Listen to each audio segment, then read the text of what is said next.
بسم اللہ الرحمن الرحیم نحمده ونصلی علی رسولہ الکریم اما بعد۔ سیرت النبی صلی اللہ علیہ وسلم کا 41واں درس اس ظالمانہ معاہدہ کا خاتمہ جو کفار قریش نے اقتصادی اور معاشرتی بائیکاٹ مسلمانوں سے کیا تھا اس سے متعلق ہے۔ یہ سماجی اور اقتصادی بائیکاٹ 3 سال تک جاری رہا۔ آپ صلی اللہ علیہ وسلم اور آپ کا خاندان اور مسلمان انتہائی تکلیف اور سختی کے دن گزار رہے تھے۔ انہی تکالیف اور مصائب کے بنا پر بعض رحم دل انسانوں کے دل میں اس ظالمانہ معاہدے کو توڑنے کا خیال پیدا ہوا۔ ان میں سب سے سر فہرست اور اس انقلابی سوچ کے روح و رواں ہشام بن عمر ہاشمی تھے۔ سب سے پہلے ان کو یہ خیال آیا کہ افسوس ہم تو خود کھائے پیے اور ہمارے عزیز و اقارب دانے دانے کو ترسے فاقے پر فاقے ہو رہے ہیں۔ چنانچہ جب بھی رات ہوتی تو کبھی کبھار رات کو یہ ایک اونٹ کا غلہ شیب ابی طالب میں لے جا کر چھوڑ دیتے تھے، یعنی صلہ رحمی اس وقت بھی یہ کرتے تھے۔ جب 3 سال کا عرصہ گزرا، اس ظالمانہ معاہدے کے خلاف ناپسندیدگی کا جذبہ ان کے دل میں پیدا ہوا اور اس معاہدے کو انہوں نے خلاف انسانیت فعل قرار دیا۔ تو ایک دن ہشام بن عمر اپنی یہ سوچ، اپنا یہ خیال لے کر زہیر بن ابی امیہ کے پاس گئے، جو عبد المطلب کے نواسے اور عاتکہ بنت عبد المطلب رسول اللہ صلی اللہ علیہ وسلم کی پھوپھی کے بیٹے تھے۔ ہشام بن عمر نے ان سے جا کر یہ کہا، اے زہیر، کیا تم کو یہ پسند ہے کہ تم جو چاہو کھاؤ اور پیو اور نکاح کرو اور تمہارے ماموں یعنی جناب محمد الرسول اللہ صلی اللہ علیہ وسلم ایک ایک دانے کو ترسے؟ خدا کی قسم، اگر ابو جہل کے ماموں اور ننیال کے لوگ اس حال میں ہوتے تو ابو جہل ہرگز اس عہد نامے کی پرواہ نہ کرتا۔ یہ سن کر زہیر نے کہا کہ ہشام، افسوس، بھلا میں کیا کروں؟ میں تو ایک اکیلا آدمی ہوں۔ اللہ کی قسم، اگر میرے ساتھ کوئی دوسرا شخص ہوتا تو میں اس دستاویز کو پالنے کے لیے ابھی اٹھ کھڑا ہوں گا۔ ہشام نے کہا، ایک آدمی تو تمہیں مل گیا۔ زہیر نے پوچھا، وہ کون ہے؟ ہشام نے کہا، میں ہوں۔ اور اس کے بعد ہشام یہاں سے گیا مطعم بن عدی کے پاس اور اس سے کہا، کیا تم اس پر راضی ہو کہ بنو عبد مناف کی 2 شاخیں ہلاک ہو جائے جبکہ تم خود ان کی حالت دیکھ رہے ہو؟ اس ظلم میں قریش کے ہم نوا بنے ہوئے ہو۔ اللہ کی قسم، اگر تم نے قریش کو اس تباہکاری کا موقع دیا تو تم انہیں اس تباہی کی طرف اپنے سے بھی زیادہ تیز پاؤ گے۔ اس موقع پر مطعم نے بھی وہی کہا کہ افسوس، میں کیا کروں، میں تو اکیلا ہوں۔ ہشام نے کہا، تمہیں دوسرا آدمی مل گیا ہے۔ اس نے کہا، وہ کون ہے؟ کہا، میں ہوں۔ اس کے بعد ہشام بن عمر ابو البختری کے پاس گئے اور اس سے بھی وہی گفتگو کی جو ماقبل میں دونوں سے کی۔ انہوں نے اسے بنو ہشام اور بنو مطلب کی قرابت داری اور ان کا حق یاد دلایا۔ ابو البختری نے پوچھا، کیا کوئی ان کے معاملے کی تائید کرنے والا بھی ہے؟ ہشام نے کہا، ہاں۔ کہا، وہ کون ہے؟ کہا، زہیر بن امیہ اور مطعم بن عدی اور میں۔ اس کے بعد ہشام زمعہ بن اسود کے پاس گئے، ان سے بات چیت کی اور محصورین کی قرابت داری اور ان کا حق یاد دلایا۔ زمعہ نے پوچھا، تم مجھے جس کام کا احساس دلا رہے ہو کیا کوئی اور بھی اس پر متفق ہے؟ ہشام نے کہا، ہاں۔ ان سب کے نام بتلائے۔ چنانچہ یہ 5 افراد اس بات پر متفق ہو گئے، سب نے مل کر اتفاق کیا کہ ہم اس ظالمانہ معاہدے کو چاک کریں گے، اس ظالمانہ معاہدے، اس دستاویز کو ختم کریں گے۔ چنانچہ یہ 5 افراد، جن میں سر فہرست ہشام بن عمر تھے، رات کے حصے میں مکۃ المکرمہ میں پروگرام کے مطابق سب ایک جگہ پر جمع ہوئے اور سب نے آپس میں یہ معاہدہ کر لیا کہ اب ہم اس ظالمانہ دستاویز کو چاک کریں گے۔ زہیر بن ابی امیہ نے کہا کہ میں اس کام کی ابتدا کروں گا اور سب سے پہلے بات میں کروں گا۔ چنانچہ جب صبح ہوئی تو کفار قریش اپنی اپنی محفلوں میں جا پہنچے۔ زہیر بن ابی امیہ بھی ایک اچھا لباس پہنے ہوئے وہاں آئے۔ پہلے انہوں نے بیت اللہ کے ساتھ چکر لگائے، طواف کیا، پھر لوگوں کی طرف متوجہ ہو کر کہا، کیا ہم تو کھانا کھائیں، کپڑے پہنے اور بنو ہاشم تباہ اور برباد ہو جائے؟ وہ کسی سے خرید و فروخت نہ کرے؟ واللہ میں اس وقت تک چین سے نہ بیٹھوں گا جب تک یہ ظالمانہ بائیکاٹ والی دستاویز چاک نہ کر دی جائے، اس کو ختم نہ کر دیا جائے۔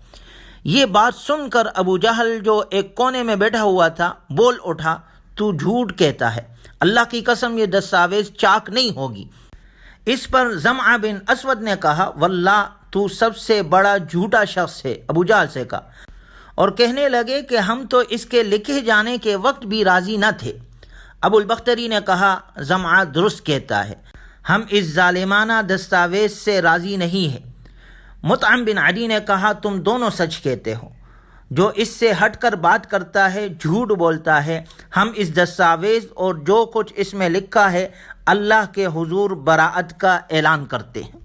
ہشام بن عمر نے بھی ایسی ہی بات کہی تو ابو جہل بول پڑا، یہ تو رات کی گھڑیوں میں طے کیا گیا پروگرام لگتا ہے جو کسی اور جگہ طے کیا گیا ہے۔ وہ سمجھ گیا کہ یہ ایک پروگرام کے تحت آئے ہیں، سب کچھ پہلے سے طے شدہ تھا۔ چنانچہ جب زہیر نے اس ظالمانہ معاہدے کے خلاف بات کی اور اس کے باقی ساتھیوں نے اس کی تائید کی تو ابو جہل اور اس کے گروپ جو اس کے ساتھ سرداران تھے اور افراد تھے ان کو باز رہنے کی دھمکی دی۔ ابو طالب وہاں پر مطاف میں موجود تھے، انہوں نے کہا، آپ لوگ جھگڑا نہ کریں، میں ایک فیصلہ کن بات کرتا ہوں۔ آج میرے بھتیجے نے یعنی محمد الرسول اللہ صلی اللہ علیہ وسلم نے مجھے بتلایا ہے کہ اس معاہدے کی ساری تحریر کیڑے کھا گئے ہیں، ختم ہو چکا، سوائے لفظ اللہ کے باقی ساری تحریر ختم ہو چکی ہے۔ اگر یہ بات ٹھیک ہے تو اس بائیکاٹ کے اور اس ظالمانہ معاہدے کے خاتمے کا اعلان کر دیں، اور اگر وہ بات غلط ہے تو برقرار رہنے دیں۔ لوگوں نے کہا کہ ابو طالب آپ نے بے شک انصاف کی بات کہی، بالکل صحیح بات کی ہے، معاہدے کو منگا لیتے ہیں، دیکھ لیتے ہیں۔ چنانچہ اس معاہدے کو منگایا گیا، اور منگانے کے بعد جب دیکھا تو واقعی سوائے اللہ کے نام کے تمام حروف کو کیڑوں نے کھا لیا تھا۔ دیکھتے ہی سب کے سب شرمندہ ہو گئے، ندامت کی وجہ سے سب کی گردنیں جھک گئی، اور اس طرح یہ ظالمانہ معاہدہ ختم ہوا نبوت کے 10ویں سال۔ آپ علیہ الصلاۃ والسلام، ابو طالب اور آپ کے خاندان والے سب کے سب اس شیب ابی طالب سے باہر آئے۔ اس کے بعد ابو طالب حرم پہنچے اور بیت اللہ کا پردہ پکڑ کر ابو طالب نے اور ان کے رفقا نے یہ دعا مانگی، اے اللہ، جن لوگوں نے ہم پر ظلم کیا اور ہماری رشتہ داریوں کو توڑا اور ہماری آبروؤں کو حلال سمجھا، ان سے ہمارا بدلہ اور انتقام لے لے۔ ابو طالب نے اس بارے میں ایک قصیدہ بھی پڑھا جس کا ذکر ماقبل میں بھی کچھ ہو چکا ہے، اور ایک شعر اس موقع کا، کہنے لگے، کیا تم کو خبر نہیں کہ وہ عہد نامہ چاک کیا گیا، اور جو چیز اللہ کے نزدیک ناپسندیدہ ہوتی ہے وہ اسی طرح سے خراب اور برباد ہو جاتی ہے۔ گویا کفار قریش کی طرف سے کیا گیا بائیکاٹ اور وہ ظالمانہ معاہدہ، وہ سماجی اور معاشرتی بائیکاٹ 3 سال تک مسلسل برقرار رہنے کے بعد نبوت کے 10ویں سال اس کا خاتمہ ہوا۔ 3 سال تک آپ علیہ الصلاۃ والسلام نے کتنی تکلیف میں گزارے۔ گویا شیب ابی طالب میں ہمارے لیے اور موجودہ حالات میں کتنا بڑا سبق ہے کہ آج ہم کہتے ہیں ہم 3 مہینوں سے گھر میں بند ہے، 3 مہینے سے لاک ڈاؤن چل رہا ہے، کاروبار بند ہے، سفر بند ہے، جہازوں کا سفر بند ہے۔ حضور صلی اللہ علیہ وسلم 3 سال تک محصور رہے، 3 سال تک لوگوں سے کٹ گئے۔ ہم تو صرف 3 مہینے ہوئے ہیں، جبکہ امام الانبیاء، محبوب خدا، جناب رسول اللہ صلی اللہ علیہ وسلم 3 سال تک بن رہے۔ آپ علیہ الصلاۃ والسلام نے کفار کا معاشرتی بائیکاٹ، سماجی بائیکاٹ، اور کچھ خریدنا چاہے تو کفار خریدنے نہیں دیتے، کسی کو تعاون کرنے کی بھی اجازت نہیں تھی، بچے بھوک سے رو رہے تھے اور کفار اس پر خوشی کرتے تھے۔ آپ علیہ الصلاۃ والسلام نے 3 سال تک اس بائیکاٹ کا مقابلہ کیا۔ گویا آج ہم گھروں میں بند ہے، اس کرونا کی وبا سے کاروبار بند ہے، اسکول بند ہے، ملنا جلنا بند ہے، اس میں گھبرانے کی ضرورت نہیں۔ ہمارے نبی صلی اللہ علیہ وسلم کی زندگی کا ہر حصہ اس میں ہمارے لیے رہنمائی موجود ہے۔ آپ علیہ الصلاۃ والسلام نے شیب ابی طالب میں یہ 3 سال گزارے، اس مشکل گھڑی میں آپ نے صبر کیا۔ گویا ہمارے لیے بھی اس موجودہ صورتحال میں، اس وبا میں، اس تکلیف اور مصیبت کے اس گھڑی میں سبق موجود ہے کہ جب کوئی پریشانی آئے، کوئی بیماری آئے، کوئی وبا آ جائے گھبرانے کی ضرورت نہیں ہے، بلکہ صبر کا مظاہرہ کرنا چاہیے۔ استعینوا بالصبر والصلاۃ، اللہ سے مدد صبر اور نماز کے ذریعے سے مانگنا چاہیے۔ اپنا تعلق اللہ کے ساتھ اور مضبوط کرنا ہے۔ اس 3 سال کے عرصے میں مسلمانوں میں سے کسی ایک کی مثال نہیں ملتی کہ جنہوں نے بے صبری کا مظاہرہ کیا۔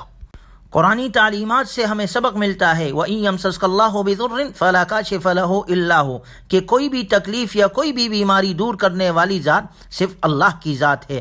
گویا اگر ہماری زندگیوں میں کوئی تکلیف یا پریشانی آئے تو آپ علیہ الصلاۃ والسلام کی زندگی ہمارے سامنے ہے۔ ہمارے لیے زندگی کے بہترین اصول آپ علیہ الصلاۃ والسلام کی سیرت مبارکہ سے ہمیں ملتے ہیں۔ اللہ تبارک و تعالی ہمیں اپنے نبی سے سچی محبت اور عقیدت عطا فرمائے، اور نبی صلی اللہ علیہ وسلم کی تعلیمات کے مطابق بقیہ زندگی گزارنے کی توفیق عطا فرمائے۔